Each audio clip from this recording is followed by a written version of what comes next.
সালামুন আলাইকুম। আমি মহান আল্লাহর নামে শুরু করতেছি, যিনি দয়াময় প্রভু, দয়া ও মেহেরবানি করে আজকে আপনাদের সম্মুখে আমাকে দুইটি কথা বলার জন্য সুযোগ করে দিয়েছেন। সে মহান রব্বুল আলমিনের আলিশান দরবারে লক্ষ কোটি শুকরিয়া আদায় করছি। তিনি আমাকে দয়া ও মেহেরবানি করে তার পবিত্র কোরআন থেকে কিছু কথা বলার জন্য সুযোগ দান করার জন্য। প্রিয় ভাই ও বোনেরা, আমি আমার ক্ষুদ্র জ্ঞানে মহাগ্রন্থ আল কোরআন থেকে যতটুকু অধ্যয়ন করেছি, সেখান থেকে কিছু আয়াত আপনাদের সকলের উদ্দেশ্য তুলে ধরার চেষ্টা করতেছি। আমার এই প্রয়াসের মধ্যে ভুল ত্রুটিগুলো আপনারা ক্ষমা সুন্দর দৃষ্টিতে দেখবেন। রাব্বি আউযুবিকা মিন হামাযাতি শাইতিন ওয়া আউযুবিকা রাব্বি আয়াদুরুন। ফাইজা কারাতাল কোরআন ফাস্তাউয বিল্লাহি মিনাশ শাইতানির রাজিম। বিসমিল্লাহির রহমানির রহিম।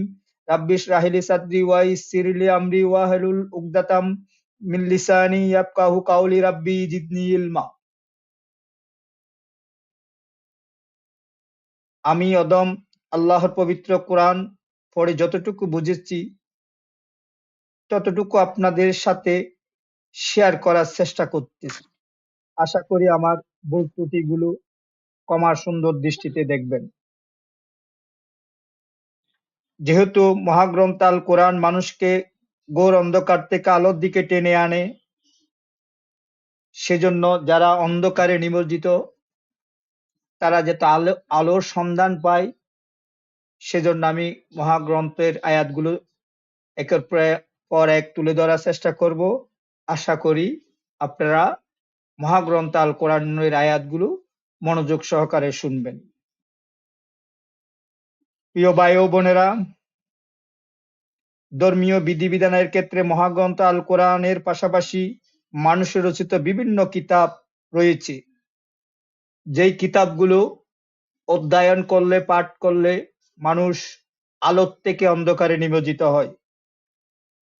আমার অনুরোধ, আপনারা ধর্মীয় বিধিবিধানের ক্ষেত্রে এই কিতাবগুলো অনুসরণ করা থেকে বিরত থাকবেন। ধর্মীয় বিধিবিধান শুধুমাত্র আল্লাহর কিতাব থেকে, যেহেতু আমাদের বিধানদাতা একজন, ইলাহ একজন, ধর্মের বিধান তারই দেওয়া সম্ভব যিনি আমাদের সৃষ্টি করেছেন। সৃষ্টি যার, বিধান চলবে তার। পবিত্র কোরআনে 10 নম্বর সূরা 36 নম্বর আয়াতে আল্লাহ বলেন, অধিকাংশই কেবল ধারণা অনুসরণ করে, সত্যের মোকাবেলা ধারণা কোনো কাজে আসে না। তোমরা যা করো সে সম্পর্কে আল্লাহ অধিক অবগত।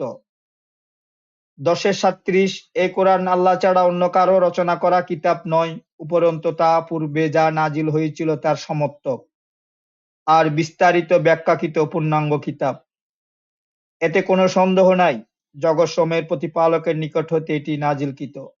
10:57 হে মানুষ সকল, তোমাদের প্রতিপালকের নিকট থেকে তোমাদের কাছে এসেছে নাসিহাত, আর তোমাদের অন্তরে যা আছে তা নিরাময়, আর মুমিনদের জন্য এটি সঠিক পথের দিশা ও রহমত।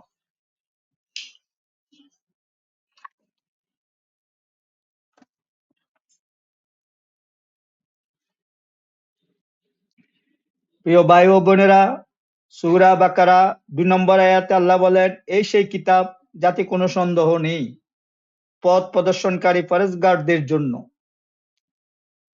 দেখুন, পৃথিবীতে এমন একটি গ্রন্থ যে গ্রন্থের ওয়ারেন্টি গ্যারান্টি স্বয়ং আল্লাহ দিচ্ছে। আল্লাহ 15 নম্বর সূরা 9 নম্বর আয়াতে বলেন, এই আয়াতে বলেন, আমি স্বয়ং এই উপদেশ গ্রন্থ অবতরণ করেছি এবং আমি নিজে সংরক্ষক। অর্থাৎ এই কোরআন আল্লাহ নাজিল করেছে, এটি সংরক্ষকের দায় দায়িত্ব তিনি তার হাতে নিয়ে নিয়েছেন। পৃথিবীর কোনো মানুষ এই কোরআন সংরক্ষণ করা কখনো সম্ভব না, যদি না আল্লাহ তাকে হেদায়েত নসিব না করে। 11 নম্বর সূরা 1 নম্বর আয়াত আল্লাহ বলেন, আলিফ লাম রা, এটি এমন এক কিতাব যার আয়াতসমূহ সুপ্রতিষ্ঠিত, অতঃপর সবিস্তারে বর্ণিত এক মহাজ্ঞানী সর্বজ্ঞ সত্তার পক্ষ হইতে। ৪৬-৫৪ আল্লাহ বলেন, আয়াত নিশ্চয় আমি এই কোরআন মানুষকে নানাভাবে বিভিন্ন উপমার দ্বারা আমার নিদর্শন বুঝিয়েছি। মানুষ সব বস্তু থেকে অধিক তর্কপ্রিয়। সূরা বাকারা আয়াত ৭৯ সুতরাং ধ্বংস তাহাদের জন্য যাহারা তাহাদের হাত দিয়ে কিতাব লেখে, তারপর তাহারা বলে এটা আল্লাহর বিধান, ইহা তাহার নিকট হতে আসিয়াছে, ইহা দিয়ে তাহারা বিনিময় লাভ করার জন্য সামান্য মূল্য বিক্রি করে। সুতরাং ধ্বংস তাহাদের জন্য যাহারা তাহাদের হাত দিয়ে লিখিয়েছে, এবং ধ্বংস তাহাদের জন্য যাহা তাহা উপার্জন করিয়াছে। পৃথিবীতে কোন কিতাব আল্লাহর এই কোরআনের সাথে তুলনা করা, এর পাশাপাশি চিন্তা করা মহাপাপ। কিন্তু আমরা দেখতে পাই মানুষের রচিত কতগুলো লাহওয়াল হাদিসের কিতাব আল্লাহর কোরআনের পরে স্থান করে নিয়েছে কিছু আলেম ও ওলামারা। তাদেরকে সতর্ক করে আল্লাহ এই আয়াতটি নাজিল করেছেন। সূরা মাইদা ৪৫ নম্বর আয়াত আল্লাহ বলেন, যে ব্যক্তি আল্লাহ যাহা নাজিল করেছেন তৎ অনুযায়ী মীমাংসা বিচার করবে না, সুতরাং ওহারাই তো জালেম, ফাসেক। আল্লাহ এই কোরআনের আয়াতে দিয়ে আমাদেরকে বলে দিলেন, আমি যা নাজিল করেছি, আমি যে বিধান দিয়েছি, এই বিধানের ব্যতিরেকে অন্য কারো বিধান, অন্য কারো কিতাব যদি কোনো আল্লাহর বান্দা রাসূলের উম্মত গ্রহণ করে, তাহলে সেই, আমি বলতেছি না, আল্লাহ বলতে, সে জালেম, সে ফাসেক। সূরা বাকারার আয়াত ৪২ তোমরা সত্যকে মিথ্যার সাথে মিশ্রণ করিও না। আল্লাহ বলতেছে যে তোমরা আমার মহাসত্য আল কোরআনের বাণীর সাথে মিথ্যাকে মিশ্রণ করিও না। কিন্তু আমরা মানুষের যেগুলো রচনা করছে এই কিতাবের মধ্যে দেখবো সত্য মিথ্যা একসাথে করে তারা মানুষকে বিভ্রান্তের মধ্যে ফেলে দিয়েছে। আল্লাহ এই পবিত্র কোরআনে ৬২৩৬টা আয়াত দিয়েছে, এর বিপরীতে আমরা লক্ষ লক্ষ আল্লাহ রসুলের নামে জাল, জয়ীব, মিথ্যা হাদিস রচনা করে সমগ্র বিশ্বের মুসলিম সমাজকে আমরা বিভ্রান্তের জালের মধ্যে আটকে রেখেছি। সূরা মাইদা আয়াত ৩ আজ আমি তোমাদের দিনকে পরিপূর্ণ করে দিলাম এবং তোমাদের উপর আমার নিয়ামত কোরআনকে পরিপূর্ণ করে দিলাম এবং তোমাদের জন্য ইসলামকে দিন হিসাবে পছন্দ করলাম। দেখুন, আল্লাহ বলছে আমি তোমাদের দিনকে পরিপূর্ণ করে দিলাম, কিন্তু আমরা এখনো মনে করি দিন পরিপূর্ণ হয় নাই। আল্লাহর সাথে আমরা আল্লাহর কথার সাথে বিপরীত কথা বলা, এটা আল্লাহর সাথে বড় ধরনের বেয়াদবি। সূরা আম্বিয়া ২৪ নম্বর আয়াতে বলা হয়েছে অধিকাংশ মানুষ সত্য জানে না। সূরা মুমিনের ২৭ নম্বর আয়াতে বলা হয়েছে অধিকাংশ মানুষ সত্য অপছন্দ করে। সূরা ফুরকানের ৪৪ নম্বর আয়াতে বলা হয়েছে অধিকাংশ মানুষ চতুষ্পদ জন্তুর মতো, বরং আরো নিকৃষ্ট। সূরা নিসার ৮২ নম্বর আয়াত তবে কি তাহারা কোরআন নিয়ে চিন্তা ভাবনা করে না? দেখুন, আমাদের সমাজে একটা প্রচলন, আল্লাহ বলতেছে অধিকাংশ মানুষ কোরআনকে গ্রহণ করবে না, আল্লাহ বলছে অধিকাংশ মানুষ কোরআন থেকে দূরে থাকবে, আর আমরা অধিকাংশ মানুষের মতামতকে বিশ্বাস করি। মানুষ যেদিকে আছে সেটাকে আমরা সত্য মনে করি। আমরা কিন্তু আমাদের হাতে সত্য মিথ্যার পার্থক্যকারী কোরআন খুলে দেখার আমাদের কারো সময় সুযোগ নাই। সূরা সাফফাত ৫ নম্বর আয়াতে বলা হয়েছে অধিকাংশ মানুষ আল্লাহর আয়াতকে বানচাল করার চেষ্টা করে। সূরা মুমিনের ৫৬ নম্বর আয়াত বলা হয়েছে তারা আল্লাহর আয়াত নিয়ে বিতর্ক করে।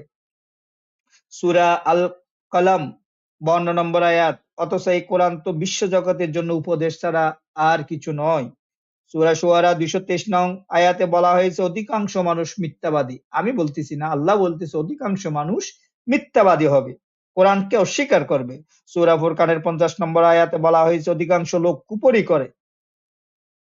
সূরা আনামের ১১৬ নম্বর আয়াতে বলা হয়েছে সুতরাং তুমি যদি অধিকাংশ লোকের অনুসরণ করো তাহলে তারা তোমাকে আল্লাহর পথ হতে বিচ্যুত করবে। এই কথাটা আল্লাহ তার প্রিয় রসুলকে বললেন। আল্লাহ তার প্রিয় রসুলকে বললেন তুমি যদি অধিকাংশ মানুষের মতকে অনুসরণ করো তাহলে তোমাকে তারা আল্লাহর পথ থেকে বিচ্যুত করে ফেলবে। তাহলে এই নির্দেশটা আমাদের সকলের জন্য। আমরা অধিকাংশ মানুষের পথ নয়, আমরা আল্লাহর আল্লাহর পথ কোনটা সেটা আমাদেরকে কোরআন দিয়ে জানতে হবে ভাই ও বোনেরা। সূরা কামার ১৭ নম্বর আয়াত আমি কোরআনকে সহজ করে দিয়েছি বোঝার জন্য, অতএব কোন চিন্তাশীল আসছো কি? দেখুন এই আয়াতে, এই কোরআনের এই সূরাতে ৪ বার ১৭, ৩০, ৩২, ৪০, ১৭, ২২, ৩০, ৩২, ৪০ ৪ টা আয়াতে বললেন আমি এই কোরআনকে সহজ করে দিয়েছি। কিন্তু আমাদের দেশে যারা মোল্লা মৌলবী এরা বলে কোরআন অত্যন্ত কঠিন, কোরআন বুঝতে পারবে না, কোরআন বুঝতে হলে অনেক জ্ঞান লাগবে, আল-আজহার মদিনা বিশ্ববিদ্যালয়ে পড়তে হবে। এইভাবে আমাদেরকে কোরআন থেকে তারা দূরে ঠেলে রেখেছে। সূরা কলমের ৪ নম্বর আয়াতে আপনি অবশ্যই মহান চরিত্রের অধিকারী। কোরআনের ৪ নম্বর সূরায় বললেন, রাসূলকে বলেন আপনি অবশ্যই মহান চরিত্রের অধিকারী। কিন্তু আমরা প্রেক্ষাপট কি দেখতে পাই? সালামুন আলা মুহাম্মদকে তথাকথিত হাদিসের মাধ্যমে হাদিস রচনা করে এমন এমন চরিত্রে উপর দাঁড় করাইয়াছে যেটা এখানে প্রকাশ করা আমার পক্ষে অত্যন্ত কষ্টকর ও বেদনাদায়ক। সূরা কলমের ১২ নম্বর আয়াত, যেই ভালো কাজে বাধা দেয় সেই সীমা লঙ্ঘন করে এবং সে পাপিষ্ঠ। সূরা নামল ৮০ নম্বর আয়াত, আপনি অন্ধদেরকে তাদের পথভ্রষ্টতা থেকে ফিরিয়ে সৎপথে আনতে পারবেন না। আপনি কেবল তাদেরকে শুনাতে পারবেন যারা আমার আয়াতসমূহ বিশ্বাস করে, অতএব তারাই আজ্ঞাবহ। আল্লাহ পরিষ্কার করে বলে দিলেন, যারা কোরআনের আয়াত শুনতে চায় না, যারা কোরআনকে বাদ দিয়ে মানুষের রচিত কিতাবের কথাকে শুনতে চায়, আল্লাহ তাদেরকে অন্ধ বলেছেন। আল্লাহ বলেছেন তাদেরকে আপনি শুনাতে পারবেন না। সূরা নামল ৭৫ নম্বর আয়াত, আকাশ ও পৃথিবীতে এমন কোন গোপন বেদ নাই যা সুস্পষ্ট এই কিতাবে না আছে। আল্লাহ বললেন, আকাশ ও পৃথিবীতে এমন কোন গোপন বেদ নাই যা সুস্পষ্টভাবে এই কিতাবে না আছে। কিন্তু আমাদের দেশে বড় বড় আল্লামা শায়েখ এরা কোরআনে হাতেলে কিছু খুঁজে পায় না, কোরআনে নাকি কিচ্ছু নাই। আল্লাহ বললেন এই কোরআন বিস্তারিত, আল্লাহ বলেন এই কোরআন বিশদভাবে আমি বর্ণনা করেছি। তারা বলে এই কোরআনে কিছু নাই, এই কোরআনে খুঁজলে কিছু পাওয়া যায় না, কোরআন সব পাইকারি কথা। সূরা নামল ৮০ নম্বর আয়াত, আপনি আহ্বান শোনাতে পারবেন না মৃতদেরকে এবং বধিরকেও নয়, যখন তারা পৃষ্ঠ প্রদর্শন করে চলে যায়। এই ৮০ নম্বর আয়াতটা দেখেন, আল্লাহ বলছেন যে আপনি এই কোরআনের বাণী মৃতদেরকে শোনাতে পারবেন না। কিন্তু আমরা যুগের পর যুগ মহাকাল ধরে আমরা মৃত মানুষের চারপাশে গোল করে আল্লাহর পবিত্র কোরআন শুনাই। একবারও চিন্তা করি নাই কোরআনের আয়াতগুলো কি বলতেছে, এখানে কি বলা আছে। আমরা কেউ এগুলো চিন্তা করার সময় নাই, কিন্তু আমরা মৃত ব্যক্তিকে শুনাই, যার কোনো এই কোরআন আর কোন কাজেই আসবে না। সূরা বাকারা ১০০ নম্বর আয়াতে বলা আছে, অধিকাংশ কোরআন বিশ্বাস করে না। সূরা মাইদা ৪৯ নম্বর আয়াতে বলা হয়েছে অধিকাংশ মানুষ নাফরমান। একই সূরা ১০৩ নম্বর আয়াতে বলা হয়েছে অধিকাংশ মানুষ বিবেক বুদ্ধি নেই, বিবেক বুদ্ধিহীন। সূরা ফুরকান ৩০ নম্বর আয়াত, রাসূল বলেছিলেন, হে আমার রব, নিশ্চয় আমার কওম এই কোরআনকে বর্জনীয় রূপে গ্রহণ করবে। এই কথাটি আল্লাহর রাসূল কাল কিয়ামতের মাঠে আল্লাহকে বলবে, হে আমার আল্লাহ, আমার পরে আমার উম্মতরা, আমার অনুসারীরা তারা এই কোরআনকে তুচ্ছ-তাচ্ছিল্য করছে। তারা কোরআনকে পরিত্যাগ করেছিল, যার কারণে তারা পথভ্রষ্টতার দিকে চলে গেছে। সূরা যুকরুব আয়াত ৪৪, নিশ্চয় ইহা অর্থাৎ কোরআন তোমার এবং তোমার কওমের জন্য একটি সংযোগ সালাত, শীঘ্রই তোমরা এই বিষয়ে জিজ্ঞাসিত করা হবে। এই ৪০ নম্বর আয়াতটা আমাদের জন্য অত্যন্ত গুরুত্বপূর্ণ। আল্লাহ বলছেন এই কোরআন দ্বারা রাসূলকে এবং রাসূলের কওমকে কিয়ামতের দিন এখান থেকে কোরআন থেকে প্রশ্ন করা হবে, এখন এই কোরআন থেকে উত্তর দিতে হবে। তো আমরা যারা এই কোরআনকে বাদ দিয়ে লক্ষ লক্ষ হাদিসের পিছনে দৌড়াদৌড়ি করতেছি, পরীক্ষায় সেই প্রশ্নগুলো আসবে কি কখনো চিন্তা করে দেখেছি? বাজারের যে অনেক নকল গাইড গুলো নিয়ে আমরা ব্যস্ত, যে গাইড গুলো যে আমাদের প্রশ্নপত্র আসবে না, সেটা কি আমাদেরকে আল্লাহ বলে দেন নাই? সূরা আরাফ ১৭০ নম্বর আয়াতে, যাহারা এই প্রতিষ্ঠিত কেতাব দ্বারা শক্ত করিয়া ধরে এবং সালাত কায়েম করে, নিশ্চয় আমরা সৎকর্মদের সমফল নষ্ট করি না। আল্লাহ বলছে যারা এই কিতাবকে শক্ত করে আঁকড়ে ধরে এই কিতাব অনুযায়ী চলে, তাদেরকে আমরা সমফল বিনষ্ট করি না, যার যতটুকু প্রাপ্য তাকে ততটুকু দেওয়া হবে। সূরা আনামের ১১১ নম্বর আয়াতে বলা হয়েছে অধিকাংশ মানুষ মূর্খ ও অজ্ঞ। আল্লাহর বান্দাদের মধ্যে অধিকাংশ মূর্খ অজ্ঞ, তারা কোরআন নিয়ে চিন্তা ভাবনা করে না, কিন্তু সবকিছু করে। এরা ডাক্তার হওয়ার জন্য, ব্যারিস্টার হওয়ার জন্য, ইঞ্জিনিয়ার হওয়ার জন্য, নিজের কর্মতে প্রতিষ্ঠিত হওয়ার জন্য অনেক গবেষণা করে, কিন্তু আল্লাহর এই মহাকালের জন্য আল্লাহর এই কোরআন নিয়ে তারা চিন্তা করার সময় পায় না। সূরা আনাম আয়াত ৯, যদি আমি কোন ফেরেশতাকে নবীর কাছে রসূল করে পাঠাতাম তবে সেই মানুষের আকারে হতো, এতে সে সন্দেহ করত যা এখন করছে। সূরা হিজর আয়াত ২৯, তারপর যখন তাহাকে আদমকে সুসংগবদ্ধ করিলেন এবং আমরা তাহার মধ্যে আমার রূহ হইতে যাহা দেওয়া হয়েছে আবরণ মুক্ত করিলাম, সুতরাং তখন তারা সবাই সেজদা দিতে বলিলাম। আমাদের সেজদা মানে আমাদের সমাজে একটা আছে, সেজদা মানে মাথা নিচু করে মাটিতে কপাল রাখা না, সেজদা মানে মেনে নেওয়া, আদমকে মেনে নেওয়া, আদমের শ্রেষ্ঠত্ব স্বীকার করা, এটাকে সেজদা বলে। সূরা বাকারার আয়াত ১৮৫, রমজান মাস যাহা নাজিল করা হয়েছে ইহার মধ্যে কোরআন মানুষের জন্য ইহা একটি হেদায়েত, সুস্পষ্ট দলিল প্রমাণ সমূহ সমূহ হইতে হেদায়েত ও ফুরকান সত্য মিথ্যার পার্থক্যকারী। যে দেখেন এই আয়াত ১৮৫ নম্বর আয়াতে বললেন এই কোরআন সত্য মিথ্যা পার্থক্যকারী। আপনি এই কোরআনের কাছে আসবেন, কোনটা সত্য কোনটা মিথ্যা কোরআন বলে দিবে। সূরা মাইদা ৪৪ শেষে আল্লাহ বলেন, তোমরা মানুষকে ভয় করিও না, বরং আমাকে ভয় করো এবং আমার আয়াতকে স্বল্প মূল্যে বিক্রি করিও না। আর এবং যাহারা আল্লাহ যাহা নাজিল করেছে তৎ অনুযায়ী মীমাংসা বিচার করে না, সুতরাং ওহারাই হলো কাফের। দেখেন এর চাইতে পরিষ্কার কথা আর কি থাকতে পারে? এই আয়াতগুলো বোঝার জন্য আপনার আল আজহার বিশ্ববিদ্যালয়, মদিনা বিশ্ববিদ্যালয়, আলিয়া মাদ্রাসা পাশ করার কোনো প্রয়োজন আছে বলে আমি মনে করি না। সুতরাং আপনারা কোরআন নিয়ে চিন্তা করুন, কোরআন নিয়ে গবেষণা করুন। সূরা মাইদার ৬৭ নম্বর আয়াত, হে রাসূল পৌঁছে দিন আপনার প্রতিপালকের পক্ষ থেকে আপনার প্রতি যা অবতীর্ণ হয়েছে, আর যদি আপনি এরূপ না করেন তবে আপনি তার পাইগাম কিছুই পৌঁছালেন না। আল্লাহ আপনাকে মানুষের কাছ থেকে রক্ষা করবেন, নিশ্চয় আল্লাহ কাফেরদের পথ প্রদর্শন করে না। এই আয়াতটা রাসূলকে পরিষ্কারভাবে আল্লাহ জানিয়ে দিলেন, আপনার কাছে আমি যা বলেছি, আপনার কাছে যা নাজিল করেছি আপনি সবাইকে জানিয়ে দিন, এখানে আপনি কোনো কিছু রাখবেন না। কিন্তু আমরা কি শুনতে পাই? আমরা আজকে শুনতে পাই রাসূলের যেগুলো সরাসরি আসছে এগুলো কিতাব কোরআনের রচনা হয়েছে, আর গায়রে মাতলুহি যেগুলো এগুলো অনেক পরে বুখারী মুসলিমরা রচনা করছে। তার মানে আল্লাহ রসুল ওই সময় রেসালত পরিপূর্ণ করে নাই। ৩০০ বছর এসে বুখারী মুসলিমরা এসে আল্লাহ রসুলের রেসালত পরিপূর্ণ করলো। নাউজুবিল্লাহ, এটা কেউ যদি বিশ্বাস করে সে কাফের হয়ে যাবে। রাসূল তার দায়িত্ব যথাযথ পালন করেছে। এটা বিদায় হজের ভাষণে তিনি বারবার বলেছেন, আমি কি তোমাদের কাছে তোমাদের দায়িত্ব পৌঁছে দিলাম? এভাবে তিনি সাক্ষ্য নিয়েছেন, আমরা বিদায় হজের ভাষণে ইতিহাসে দেখতে পাই।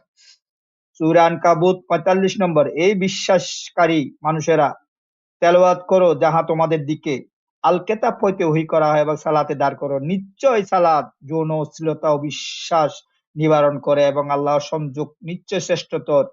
আল্লাহ জানেন তোমরা যাহা বানাইতেছ, আমরা কি বানাইতেছি কি করতেছি সব আল্লাহ জানে। আল্লাহ বলছে নিশ্চয়ই সালাত সমস্ত মন্দ কাজ থেকে দূরে রাখে। পৃথিবীতে আল্লাহ এমন একটা সালাদ দিছে, যে সালাদ এমন একটা ওষুধ দিছে যে ওষুধটা খাইলে আপনার কোনো রোগ আসবে না। সেরকম এই সালাদটা যদি আপনি আল্লাহর দেওয়া বিধি বিধান অনুযায়ী পালন করে তাহলে আপনাকে সমস্ত মন্দ কাজ থেকে, চুরি বাটপারি মিথ্যা খুন রাহাজানি এসব থেকে আপনাকে দূরে রাখবে। যখন আপনি এসব থেকে দূরে থাকবেন তখন আপনি সালাত আদায়কারী, তখন আপনি মুসল্লি। সূরা বনী ইসরাইল ১১০ নম্বর আয়াতের বলেন, আল্লাহ বলে আহ্বান করো কিংবা রহমান বলে যেই নামে আহ্বান করো না কেন সকল সুন্দর নাম তারই। আপনি নিজের সালাতে অর্থাৎ বর্তমান নামাজ ধরেন, আদায়কালে স্বর উঁচুও করো না এবং নিচুও করো না, নিঃশব্দও পড়বে না, মধ্যম পন্থা অবলম্বন করো। কিন্তু আমরা কি দেখতে পাই? প্রচলিত নামাজে ২টা ওয়াক্তের মধ্যে বোবা নামাজ পড়ে আর ৩টা ওয়াক্তে উচ্চ স্বরে পড়ে, সম্পূর্ণ কোরআনের আয়াতের পরিপন্থী। সূরা নিসা ৪৩, এ তোমরা যারা ঈমান আনিয়াছ, যখন তোমরা মোহগ্রস্ত বা আসক্ত থাকবা তখন সালাতের নিকটবর্তী হইও না, এমত অবস্থায় তোমরা যাহা বলো তাহা যদি বুঝতে না পারো। আল্লাহ পরিষ্কার ভাবে বলে যে তোমরা যাহা বলো তাহা যদি বুঝতে না পারো নামাজ বা সালাতের ধারে কাছে যাবা না। কিন্তু আমরা অগণিত মানুষ নামাজে যাচ্ছি, কি পড়ছি কি বলছি নিজেই জানি না, ইমাম সাহেব জানে কিনা সন্দেহ। অনেক ইমামে জানে না উনি কি পড়লো, এর অর্থ কি। সূরা বাকারা আয়াত ১৩৬, তোমরা বলো আমরা ঈমান আনিয়েছি আল্লাহর সহিত এবং যাহা নাজিল করা হয়েছে আমাদের দিকে, এবং যাহা নাজিল করা হয়েছে ইব্রাহিমের দিকে এবং ইসমাইল, ইসাহাক, ইয়াকুব এবং তার বংশধরদের, এবং যা দেওয়া হয়েছে মূসাকে, ঈসাকে, এবং যা দেওয়া হয়েছে নবীদেরকে তাহাদের রব হইতে। আমরা পার্থক্য করি না কাহারও মাঝে তাহাদের মধ্য হইতে, এবং আমরা তাহারই জন্য মুসলমান। দেখেন, একটা মুসলিম মুসলমান হওয়ার জন্য আল্লাহ সত্য বেঁধে দিয়েছে। সূরা বাকারা 136 নম্বর আয়াতে আল্লাহ বলছেন, আমি যেসব নবী রাসূল পাঠিয়েছি তাদের মধ্যে আপনারা পার্থক্য করতে পারবেন না, তাদের মধ্যে আপনি বড় ছোট করতে পারবেন না, এটা বড় নবী, এটা ছোট নবী করতে পারবেন না। সবার প্রতি একই বিশ্বাস রাখতে হবে, সবাইকে একই ভাবে সম্মান করতে হবে, এদের মধ্যে পার্থক্য করা যাবে না। কিন্তু আমরা সমাজে কি দেখতে পাই? আমরা নবীকে নিয়ে যেই জুলুস শুরু করে দিয়েছি, এই নবী বড়, এই নবী ছোট, আবার এই নবী বুঝে বেশি, এই নবী কম বুঝে, এই নবী কিছু জানে না, এই নবী অনেক কিছু জানে। এইভাবে আমরা আল্লাহর এই কোরআনের আয়াতকে প্রতিনিয়ত ভায়োলেট করে যাচ্ছি। সূরা মারেজ আয়াত 23, তাহারাই মুসল্লি যাহারা তাহাদের সালাতের উপর চিরকাল সার্বক্ষণিক দণ্ডায়মান থাকে। আল্লাহ বলে দিলেন তারাই সালাতি, তারাই নামাজি, যারা নামাজের মধ্যে চিরকাল দণ্ডায়মান থাকে। যার কারণে আল্লাহ বলছে তোমরা 24 ঘন্টা সালাতের মধ্যে থাকতে হবে। আল্লাহ পবিত্র কোরআনে কোথাও 5 ওয়াক্ত নামাজের কথা একটি বারের জন্য বলেনি। সূরা কাসাস আয়াত 88, আপনি আল্লাহর সাথে অন্য উপাস্যকে আহ্বান করবেন না, তিনি ব্যতীত অন্য কোনো উপাস্য নাই। আল্লাহর চেহারা ব্যতীত সবকিছু ধ্বংস হবে, বিধান তারই, এবং তোমরা তারই কাছে প্রত্যাবর্তিত হবে। আল্লাহর ডাইরেক্ট ঘোষণা, আল্লাহর সাথে কাউকে শরীক করা যাবে না, তার সাথে তাকে যেই জিনিস দিয়ে আয়োজন করা যায় অন্য কাউকে করা যাবে না। কিন্তু আমরা কি দেখি? আল্লাহর জন্য আল্লাহর সাথে কোন রসুলকে, নবীকে সম্পৃক্ত করা যাবে না। আল্লাহ স্রষ্টা, আবার আমরা সবাই সৃষ্টি, আমরা সবাই দাস, আমরা সবাই গোলাম। নবী বলেন, রসুল বলেন, সবাই আল্লাহর দাস, কেউ তার সমকক্ষ নয়। সূরা সুয়াদ আয়াত 75, আল্লাহ বলেন, হে ইবলিস, আমি স্বহস্তে যাকে সৃষ্টি করেছি তার সম্মুখে সেজদা করতে তোমাকে কিসে বাধা দিল? তুমি অহংকার করলে না, তুমি তার চেয়ে নিজেকে উচ্চ মর্যাদা মনে করলে। দেখেন, এই আয়াতে পরিষ্কার করে চলে আসলো। আল্লাহ বলে, হে ইবলিস, আমি স্বহস্তে যাকে সৃষ্টি করেছি তার সম্মুখে তাকে মেনে নিতে তোমার সমস্যা কোথায়? তার বড়ত্ব ঘোষণা করতে তোমার সমস্যা কোথায়? কিন্তু এটাকে আমরা প্রচলিত সিজদার মধ্যে নিয়ে আবদ্ধ করে রেখেছি। সূরা কালাম আয়াত 42-43, গোসা পর্যন্ত পা কোলার দিনের কথা স্মরণ করো, সেই দিন তাদেরকে সেজদা করতে আহ্বান জানানো হবে, অতঃপর তারা সক্ষম হবে না, তাদের দৃষ্টি অবনত থাকবে, তারা লাঞ্ছনাগ্রস্ত হবে। অথচ যখন তারা দুনিয়াতে সুস্থ স্বাভাবিক অবস্থায় ছিল তখন তারা সেজদা করতে আহ্বান জানানো হতো। দেখেন, এটা পরিষ্কার হয়ে গেল। যখন কিয়ামতের মাঠ আসবে, যখন আমাদের উপর সবার বিভীষিকাময় দুর্ভোগ সৃষ্টি হবে, তখন আমরা বলবো যে সবাই যারা পাপী তারা বলবে যে আমাদেরকে আরেকবার সুযোগ দেন, আমরা এই কোরআনের আয়াত পুঙ্খানুপুঙ্খভাবে মেনে চলবো, আমরা কোনো এই আয়াতের বিরুদ্ধে। তখন আল্লাহ বলবে, না না, এই সুযোগ তোমাদের আর হবে না, এই সুযোগ তোমরা আর পাবে না।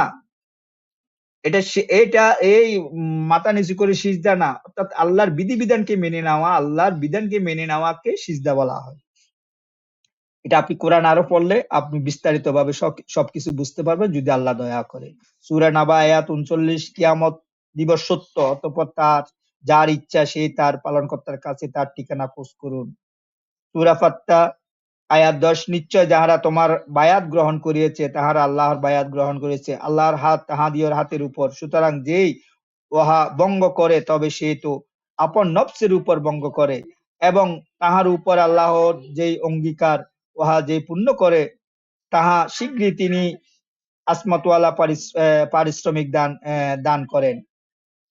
সূরা নিসা আয়াত 48, নিশ্চয় আল্লাহ তাহার সাথে শরীককারীকে ক্ষমা করবেন না, এবং ইহা ব্যতীত যাহাকে ইচ্ছা তিনি ক্ষমা করবেন। দেখেন, এই আয়াতটা খুব গুরুত্বপূর্ণ। সূরা নিসা আয়াত 48, নিশ্চয় আল্লাহ তাহার সাথে যারা শরীক করে, শরীককারীকে কোনো ক্ষমা করবে না। সূরা আনফাল আয়াত 17, অতএব তোমরা তাহাদিওকে কতল করো নাই, বরং আল্লাহ তাহাদিওকে কতল করিয়েছেন, এবং তুমি নিক্ষেপ করো নাই যখন তুমি নিক্ষেপ করেছিলে, বরং আল্লাহ নিক্ষেপ করেছিলেন, এবং তাহা হইতে মুমিনগণকে একটি সুন্দর অসীম পরীক্ষা করিবার জন্য নিশ্চয় আল্লাহ একজন শ্রোতা ও জ্ঞানী।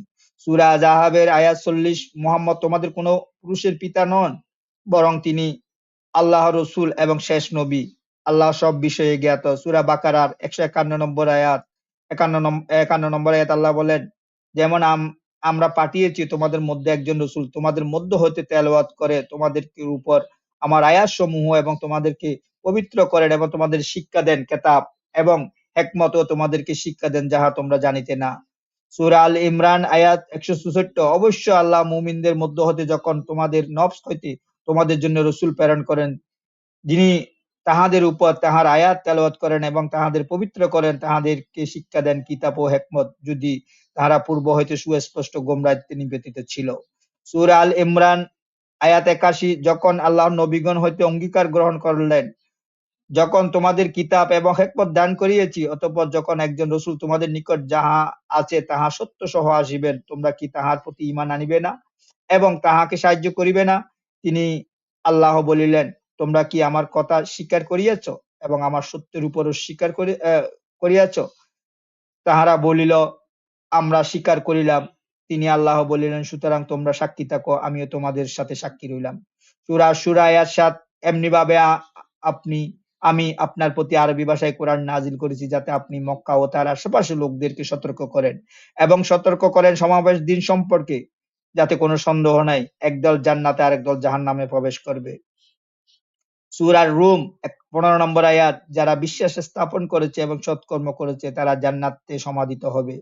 সূরা রুম 17 নম্বর আয়াত, অতএব তোমরা আল্লাহর পবিত্রতা স্মরণ করো সকাল ও সন্ধ্যায়। সূরা রুমের 17 নম্বর আয়াত, এবং অপরাহ্নে ও মধ্যাহ্নে নবমণ্ডল ও ভূমণ্ডলে তারই প্রশংসা করে। সূরা রুমের 30 নম্বর আয়াতে, তুমি একনিষ্ঠভাবে নিজেকে ধর্মের উপর প্রতিষ্ঠিত রাখো, দ্বীনের উপর প্রতিষ্ঠিত রাখো, এটাই আল্লাহর প্রকৃতি, যার উপর তিনি মানব সৃষ্টি করেছেন। আল্লাহর সৃষ্টি কোনো পরিবর্তন নাই। আল্লাহর সৃষ্টি, আল্লাহর নিয়ম, যেটাকে আমরা সুন্নত বলি, এটা আল্লাহ আরবিতে সুন্নত, এটা কোনো পরিবর্তন নাই, এটা সরল ধর্ম, কিন্তু অধিকাংশ মানুষ জানে না। সূরা রুমের 32 নম্বর আয়াত, যারা তাদের ধর্মের বিভেদ সৃষ্টি করেছে এবং অনেক দলে বিভক্ত হয়েছে, প্রত্যেক দলে নিজ নিজ মতবাদ নিয়ে উল্লাসিত। আমরা সবাই বলি আমরা জান্নাতে যাব, কিন্তু আমরা কেউ কোরআনের সাথে মিল আছে কিনা দেখি না। আমরা যেই দল করি, যেই মত করি, এটাই আমাদের জন্য শ্রেয়, কিন্তু কোরআনের সাথে মিল আছে কিনা সেটা মিলে দেখার সময় নাই। সূরা রুম 45 নম্বর আয়াত, যারা বিশ্বাস করেছে সৎকর্ম করেছে, যাতে আল্লাহ তাদের আল্লাহ তাআলা তাদেরকে নিজ অনুগ্রহে প্রতিদান দেন, নিশ্চয়ই তিনি কাফেরদের ভালোবাসেন না। সূরা রুম 58 নম্বর আয়াত, আমি এই কোরআন মানুষের জন্য সর্বপ্রকার দৃষ্টান্ত বর্ণনা করেছি, আপনি যদি তাদের কাছে কোনো নিদর্শন উপস্থিত করেন তবে কাফেররা অবশ্য বলবে তোমরা সবাই মিথ্যাপন্থী। সূরা আল জুমার 10 নম্বর আয়াত, বলুন হে আমার বিশ্বাসী বান্দাগণ, তোমরা তোমাদের পালনকর্তাকে ভয় করো, যারা এই দুনিয়াতে